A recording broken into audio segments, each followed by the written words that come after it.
Because here's why.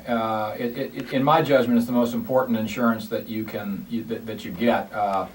Because if he is involved in an accident that's someone else's fault, that either doesn't have liability insurance, and people think you have to have liability insurance in the state, you do not, and I think about 30% of us do not, or gets involved in an accident caused by someone with inadequate insurance, then he's up the creek unless he's got uninsured motorist coverage. And uninsured motorist coverage is coverage that he buys to protect himself in the eventuality that he's injured by someone that has either no liability coverage or inadequate coverage. And to me, it's the most important coverage there is. You know, what I do, there isn't a week that goes by where I don't meet with an accident victim in an automobile case where the crucial question is, what is the coverage? And we find out, oh my goodness, there's $10,000 on this, this other vehicle in liability coverage. You were in the hospital for 4 days. The $10,000 was gone in the first 15 minutes. Yeah. Now where do I look? And I say, well,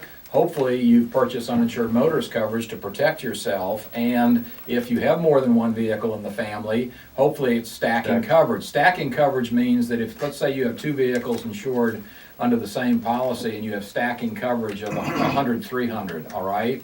That means that you can take the 100 on vehicle one, stack it with the 100 on vehicle two, and you've just bought yourself $200,000 in UM protection, which is I think is the minimum anybody in this state ought to have. So that's why it's important.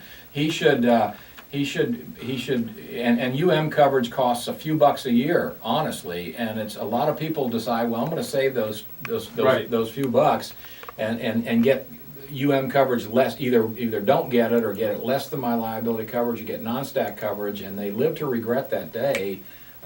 So that's my advice to him: get as much as he can afford, because you don't know, who's going to come through the red light, and the chances are that person is going to have insufficient coverage, and you've protected yourself now because you can look to your own carrier and say, well, you need to step up to the plate. I'm going to make a claim for my uninsured motorist coverage. And speaking of accidents, there's a very large accident north of Sumter, going northbound on I-75. And I-75 northbound is closed due to emergency vehicles. Okay, so that's closed up right now. And Thank you. And I don't want anybody to call in and make any, drop off my car jokes. Okay. Okay. All right. Okay. All right, thank you.